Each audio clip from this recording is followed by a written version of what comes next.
All right, so in the previous video, we told you all about our Lewis dot structures, and now we're going to put them together to obey the octet rule.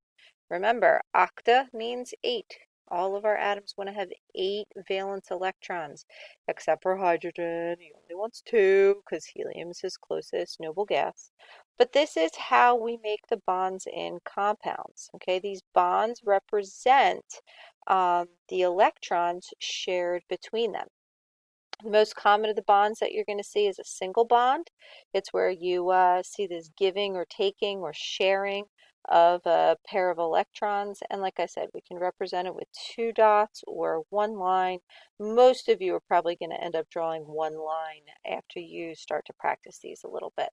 Okay, so the Lewis dot structures, notice that they all have our um, 8 external or bleh, bleh, let's rewind. Our Lewis dot structures all have these 8 lone or these 8 valence electrons. Sometimes we have lone pairs that also show up as well to count in those 8. Like for this water molecule, it has your hydrogen like so and your oxygen like so. These guys right here represent electrons. So if we count up how many electrons are on each one for this oxygen, we have 1, 2, 3, 4, 5, 6, 7, 8. So he checks out. And for our hydrogens, we have 1, and it's sharing the electron here, 2, so that one checks out. And then this one down here at the bottom is going to have 1, 2, and that one's going to check out. So sometimes our lone pairs will factor into them. All right, so let's draw a Lewis dot structure for CCl4, carbon tetrachloride. So we have to know what the Lewis dot structure is for carbon and for 4 chlorines. Carbon's in column 14, so we're going to see 1, 2, 3, 4 dots around it. And then chlorine is going to be in column 17, so it's going to have 7 dots. So chlorine will look like this. And depending on where we put the chlorine, and if we notice we have 4 of them, we can put a chlorine on each side of the carbon. Okay, and then fill in your 7 dots. 1, 2, 3, 4, 5, 6, 7. 1, 2, 3, 4, 5, 6, 7. 1, 2, 3, 4, 5, 6, 7. 1, 2, 3, 4, 5, 6, 7. And then what we're doing with our bonds is we are sharing these electrons between the chlorine and this carbon, this chlorine and carbon, that chlorine and that carbon, and our 4th chlorine and that carbon.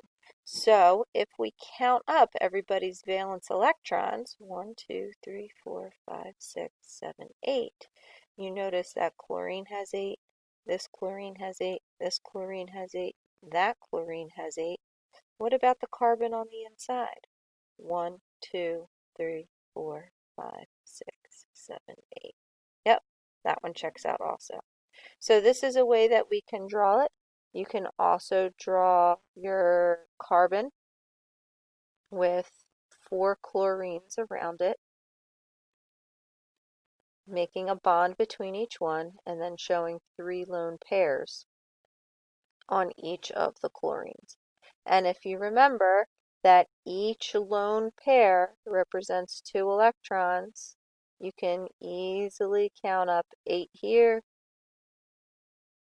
8 there, 8 there, 8 there, and then our internal 1, 2, 3, 4, 5, 6, 7, 8. And everybody obeys octet.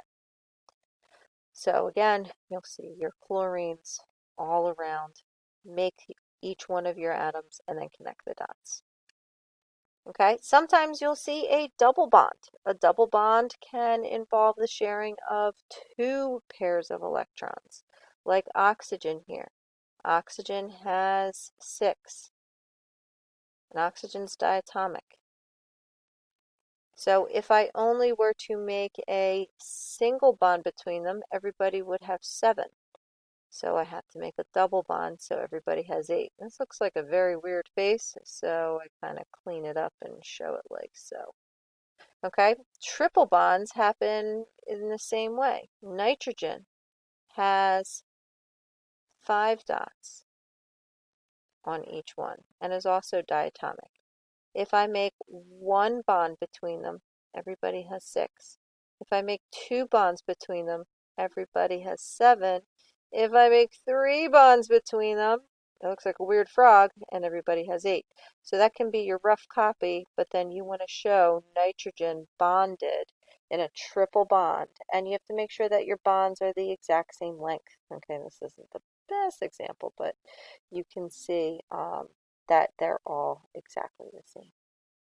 All right, so nitrogen would look like so. You can even do your electron dot structures for your noble gases. So let's try a couple. All right, here is water, H2O. You need 2 hydrogens and 1 oxygen. So hydrogen, hydrogen, and an oxygen. All right, oxygen can make 2 bonds, so put it in the middle, and then put a hydrogen on each side. And then what do? We bond them together. So you can clean it up and show oxygen, hydrogen, hydrogen, just like so. All right, PCl3. I have a phosphorus, and then I have 3 chlorines, and each chlorine has 7.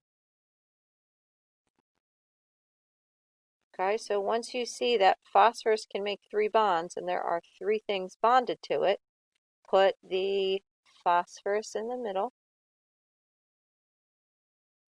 and then put a chlorine at each place of bonding. 1, 2, 3, electron in there. Okay, so that is your rough copy. You can clean it up to show P, Cl, Cl, and Cl, like so. And then lastly, we have our carbon dioxide. Okay, so that's a carbon, 1, 2, 3, 4, and 2 oxygens, which have 6. Okay, so carbon can make 4 bonds, oxygen can make 2, and this oxygen can make 2. So put the carbon in the middle, put an oxygen on either side, and then connect your dots. And then take these guys and bond them together. These guys and, ooh, that looks kind of weird. So again, do your final copy. Show how nice and neat it can be with your lone pairs like so. All right, and that is how you draw those Lewis dot structures. That's where we're getting them from. Okay, this one just happens to be upside down. They put the P at the bottom instead of at the top, but it's the exact same thing for this. Like so. All right, you can draw more complicated ones. This is ethane. You have 2 carbons. Remember, carbons can make 4 bonds each. So I'm going to bond them together, and then I have 6 hydrogens. So each hydrogen, oh, wait a minute, how many available bonds are there? 1, 2, 3, 4, 5, 6. Well, let's just put a hydrogen at each one. And there is your ethane. Okay, and that is how you draw Lewis dot structures.